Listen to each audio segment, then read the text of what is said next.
আসসালামু আলাইকুম গাইস, কেমন আছেন সবাই? আশা করি ভালো আছেন, সুস্থ আছেন। সো 31 ডিসেম্বর আজকে, চারদিকে নির্বাচনের হাওয়া, পরিবেশটা খুবই গরম। সো আজকে আমরা প্ল্যান করছি বারবিকিউ পার্টি করব। সেই জন্য প্রথমেই আমরা গেলাম কয়লা কিনতে। তো এই চাচা বলতেছে এই কয়লাও মানুষ কিনে। তো যাই হোক, আমরা কয়লা কিনতে গিয়ে দেখি কয়লাটা তারা প্যাকেট করে রেখে দিয়েছে। সো আমরা এই প্যাকেট করা কয়লা আমরা নিলাম না, কারণ হচ্ছে এই সব কয়লার মধ্যে উপর দিক দিয়ে কয়েকটা ভালো কয়লা থাকলে নিচের দিক দিয়ে প্রচন্ড গুঁড়া কয়লা দিয়ে দেয়, যেগুলো জ্বালাইতে অনেক কষ্ট হয়। সো আমরা তাকে বললাম যে ভাই এখান থেকে উপর থেকে বড় বড় কয়লা দেন। So, প্রথমে সে কয়লা দিতে রাজি হয়নি, কিন্তু পরে এক সময় সে রাজি হলো কয়লা দেওয়ার জন্য। সো আমরা 2 থেকে আড়াই কেজি কয়লা নিয়ে নিলাম এখান থেকে, বড় বড় কয়লা। সো আপনারাও যদি বারবিকিউ করতে চান তাহলে কয়লা কিনবেন অবশ্যই মাঝারি সাইজের কয়লাগুলো নেবেন, বেশি বড়ও না আবার বেশি ছোটও না।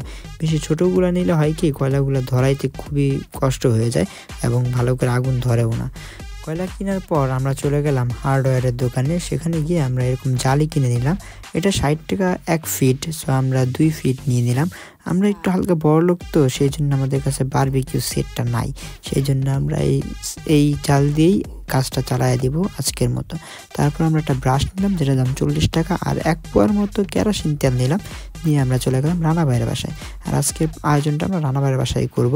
আর এদিকে রানা ভাই মুরগি কিনে রেখে দিয়েছিল। মুরগিটাতে সে স্বপ্ন থেকে নিয়েছিল, আর এটা হচ্ছে রোস্টের পিস। সো আমরা রোস্টের পিসগুলোকে 2 ভাগ করে নিলাম। মাংসগুলো ছোট করে নিলে হয় কি, মাংসের মধ্যে মশলাটা ভালো করে ঢুকে আর মাংসটা ভালো করে কুক হয়। যেহেতু আমরা অত প্রফেশনাল না, সো এটা ছোট ছোট করে নেওয়া ভালো। তারপরে মুরগিগুলোকে ফুটা ফুটা করে নিই। যত পারেন গাইস গুঁতাতে হবে, প্রচুর পরিমাণ গুঁতাতে হবে। মনে করবেন এটা আপনার এক্স ভেবে যত মন চায় তত বেশি গুঁতাবেন, ফুটা করবেন একদম। আমরা এমনভাবে গুঁতাইতেছিলাম, মুরগির যদি কথা বলার শক্তি থাকতো তাহলে বলতো প্লিজ ভাই মাফ করে দে, আর না ভাই, আর না। যাই হোক, এরপরে আমরা নিয়ে গেলাম এটার ওয়াশ করতে। খুব ভালো করে ধুইতে হবে, প্রচণ্ড ভালো করে ধুইতে হবে। ধুইতে ধুইতে একদম সাদা বানায় ফেলতে হবে। যতক্ষণ পর্যন্ত না সাদা হবে গাইস, ধুইতেই থাকবেন। যত সাদা তত বেশি tasty guys, don't be negative.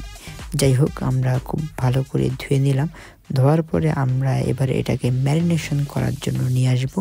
তো এই দেখেন কি সাদা দেখা যাচ্ছে, তারপর সাদা ফকফকা।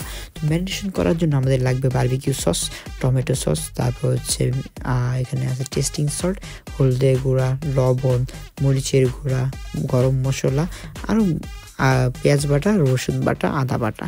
সো এইগুলা প্রথমেই আমরা ঢেলে দেবো হচ্ছে বারবিকিউ সস, তারপর টমেটো সস। আসলে কোনো পরিমাণ নাই গাইস, যত মন চায় ঢেলে দেবেন গাইস। আমার এই যে দেখেন টমেটো সস মন ভরতেছে না, দিতেই আসি, এরকম মন যতক্ষণ চাইবে গাইস দিতে থাকবেন।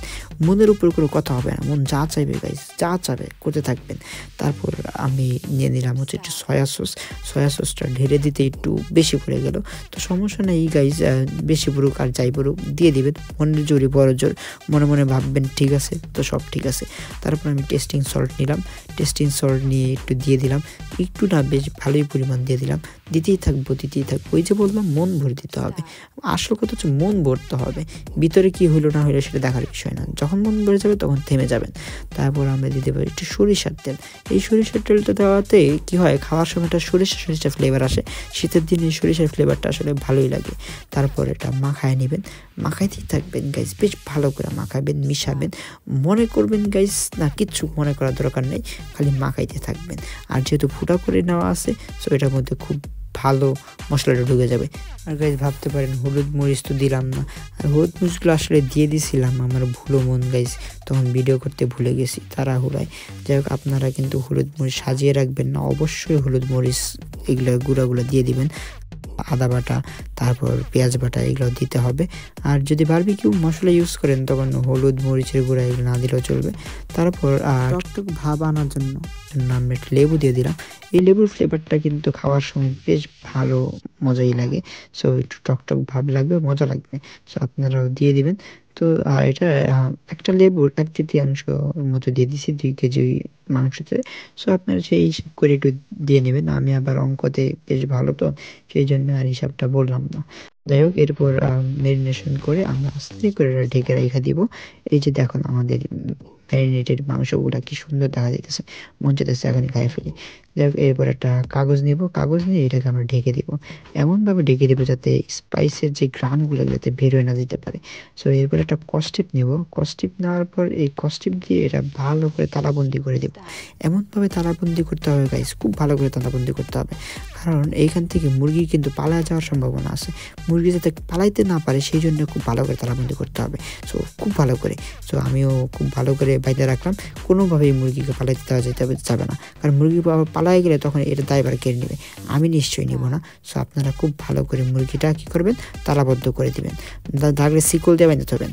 আর যাই হোক, এইদিকে আমাদের হাঁসের মাংস রান্না চলতেছে, তো আমরা রুটি দিয়ে হাঁসের মাংস খাবো। কি টেস্টি, সেই স্বাদ। আর সন্ধ্যা হয়ে গেছে, তো সন্ধ্যায় ছোটোখাটো ক্ষুধা মেটানোর জন্য আমরা একটু মুড়ি মাখানোর ব্যবস্থা করলাম। এখানে আলুর চপ, পেঁয়াজু, তারপর আরও বিভিন্ন ইনগ্রিডিয়েন্টস আছে। আর এই মুড়ি মাখানোর শেফ হচ্ছে আমাদের রানা ভাই। তার বাসায় গেলেই বলে চলেন ভাই খালি মাখাই, সে খালি মাখামাখির মধ্যে ব্যস্ত থাকে, সে মাখামাখির মধ্যে ওস্তাদ।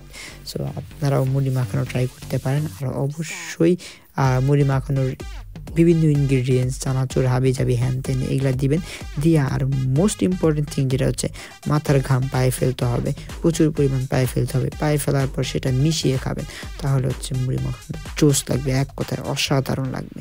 সো এই দেখেন রানা ভাই খুবই খুবই খুবই যত্নের সাহায্যে মাথার ঘাম পায়ে ফেলে পায়ের ঘাম মাথায় উঠিয়ে মুড়িটা মাখাইলো। এরপর আমরা মুড়ি মাখানো খেয়ে তারপর চলে গেলাম হচ্ছে গিয়ে আগুন জ্বালানোর কাছে। তো এটা হচ্ছে সবচেয়ে ডিফিকাল্ট পার্ট বারবিকিউ করার ক্ষেত্রে। সো আমরা যে নেটটা কিনছিলাম ওটা 2 পার্ট করে আমরা নেটটা দিয়ে 3টা করে ইট দিয়ে এটাকে একটা জালির মতো বানাইলাম। তারপর আমরা কেরোসিন তেল দিয়ে আগুনটা জ্বালাইলাম। সো একটা কাগজ আগুন জ্বালিয়ে কেরোসিন তেলটা দিয়ে 10-15 মিনিট এরকম করে স্প্রে করতে হবে, কেরোসিন বিসর্জন করতেই থাকতে হবে। কেরোসিন বিসর্জন করতে গিয়ে আপনারা আবার মূত্র বিসর্জন করে দিয়েন না, কারণ মূত্র বিসর্জন করতে গিয়ে আবার অন্য কিছু বিসর্জন হয়ে যেতে পারে। সো সেই জন্য কিন্তু আমি দায়ী থাকবো না ভাই। সো যখন কড়াইটা ধরে যাবে তখন আর কেরোসিন তেল দিব না, কেরোসিন তেল দেওয়া অফ করে দিয়ে আমরা মুরগিটা বসায় দিব। তখন খালি বাতাস করতে থাকবো, প্রথম 10-15 মিনিট বাতাস করতেই থাকতে হবে, কারণ কয়লাটা নিভে যাওয়ার ভয় আছে।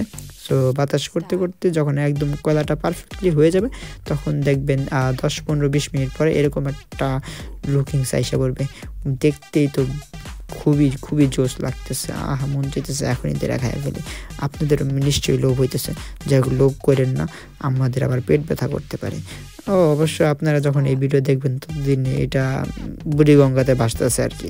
যাই হোক, আমরা তারপর যখন এরকম একটা কালার এসে পড়বে তখন এটাকে আমরা উঠায় নিব, সবগুলোই উঠায় নিব আস্তে ধীরে। তো এটা খুবই সময় সাপেক্ষ ব্যাপার, বারবিকিউ করতে প্রচুর পরিমাণ ধৈর্যের প্রয়োজন হয়। আপনি যদি ধৈর্য না থাকে তাহলে অবশ্যই আপনারা দোকান থেকে কিনে খাবেন। আর যদি ধৈর্য থেকে থাকে, ধৈর্য পরীক্ষা দিতে মন চায়, তখন আপনারা বারবিকিউ করতে পারেন। সো আমাদের বহুত ধৈর্য, আমরা বারবিকিউ করেছিলাম। সো এখন ডেকোরেশনের পালা। এই যে রয়ে গেছে আমাদের বারবিকিউ। এখানে মুরগির মাংস ভুনা, রুমালি রুটি বলতে শক্ত রুটি ছিল, নাম দিলাম আর কি রুমালি রুটি। আমার রুটি আমি যা মন চাই নাম দেব।